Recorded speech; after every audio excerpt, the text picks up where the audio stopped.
सलमान साहब, अभी हम जो हुकूमत के मुज़ाकरात की पेशकश के उसके ऊपर आते हैं, कोई राना सनाउल्लाह का जिक्र चल पड़ा तो इसी के ऊपर बात करते हैं। आपको याद होगा कि जान अल्लाह को देनी है, ऐसे प्रेस कॉन्फ्रेंसेस की जाती थी हर दौर के। राना सनाउल्लाह और आज़म सवाती हैं, तो शहरयार आफरीदी भी हैं हर दौर में। तो वो जो एक बयान दिए जाते थे, अब राना सनाउल्लाह आज जो है वो बरी हो गए हैं, लेकिन तकरीबन 6 माह तक उनको जेल में गुजारने पड़े। तो जब ऐसी प्रेस कॉन्फ्रेंसेस की गई तो उनसे पूछे, अब पूछना नहीं चाहिए शहरयार आफरीदी से, जो कह रहे थे कि मेरे पास सबूत मौजूद हैं, तमाम कुछ मेरे पास पढ़ा हुआ है, पेपर पे पढ़ा है, मैं सबको दिखाने को तैयार हूँ। देखिए, मैं तो कुछ नहीं कहता, ये 3-4 पेजेस हैं। जब वो शख्स कैदे तन्हाई में था और फर्श पे सोने पे उसे मजबूर किया जाता था, उसने ये उस वक़्त मुझे जेल से भिजवाया था। अब बात शहरयार अफरीदी की नहीं है, बात उस माइंडसेट की है। राना सनाउल्लाह साहब ने गिरफ्तारी से चंद रोज़ पहले हमारे ऑफिस में मुझे आके कहा कि मैंने चूँकि एक बयान दिया है कि जो शख्स भी इस सूरत हाल में, अभी जनरल मुशर्रफ के दौर का तो जिक्र कर दिया, मैं तो आइडियल जमहूरियत के दौर की बात कर रहा हूँ, वो जो इमरान खान साहब के साथ आया, ये उसकी बात है। ये जनरल मुशर्रफ का दौर नहीं है, एक तब्दीली सियासत का दौर था जिसमें पाकिस्तान के अंदर एक शफाफियत आनी थी। तो राना साहब ने मुझे कहा कि मैंने चूँकि बयान दिया है कि जो लोटा बनने की कोशिश करेगा उसके घरों पे हम घेराव करेंगे। तो उन्होंने कहा कि मेरी गिरफ्तारी का फ़ैसला हो गया है। और दिलचस्प बात यह है कि उनकी गिरफ्तारी से 5 मिनट पहले मेरी उनसे बात हुई थी, तो मैं हैरान रहा कि 5 मिनट बाद मैं टीवी पे देख रहा हूँ तो राना साहब को गिरफ़्तार कर लिया है।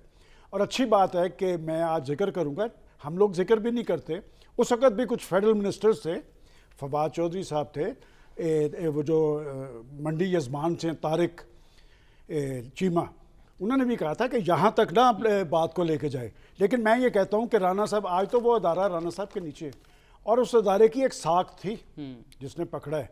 आज मैं समझता हूँ जब तक ये अदारा रहेगा ना, उसकी साख के आगे एक सवालिया निशान रहेगा। लेकिन एक इम्तिहान राना साहब का भी है, वो जो 15 किलो हेरोइन थी वो कहाँ गई।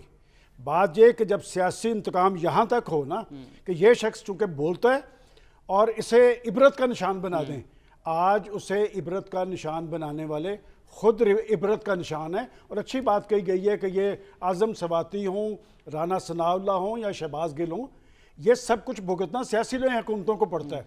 हम लाख बैठ के कहें जी कि वो पीछे से हो रहा था, ज़िम्मेदार ये हैं। दूसरी बात देखें, आपने जो अपने इंट्रो में एक बात कही थी कि डायलॉग का अमल, ये जहाँ पर हम खड़े हैं ना इस वक्त, हर पाकिस्तान का हर तबका परेशान है, हर शख्स परेशान है, इसलिए कि इस मुआशी सूरत हाल, इन मुआशी पॉलिसीज़ के असरात तो आम आदमी को भुगतने पड़ रहे हैं।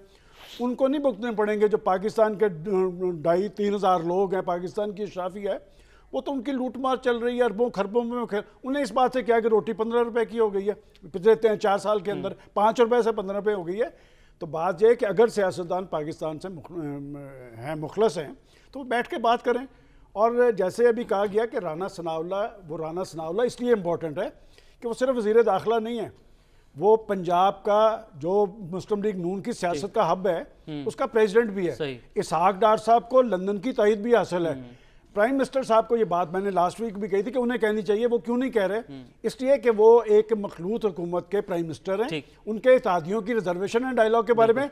मैं समझता हूँ कि बड़ी पार्टी पाकिस्तान मुस्लिम लीग नून है, उसको एक कदम आगे बढ़ाना चाहिए। लास्ट वीक खुद इमरान खान साहब ने कहा था, उन्होंने एक कदम पीछे किया था। पहले वो कहते थे कि तारीख दें फिर मुज़ाकरात होंगे, लास्ट वीक उन्होंने कहा नहीं, मुज़ाकरात होंगे फिर हम बात करेंगे।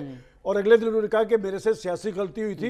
कोई सियासी गलती वाली बात नहीं, पाकिस्तान जिस नहज पे खड़ा है आपको बैठना पड़ेगा। ये असेंबली टूटने वाला ड्रामा वो जब एक्सपोज हो गया हुआ है, जब तक ये बैठेंगे नहीं मुल्क आगे नहीं जाएगा। ठीक है।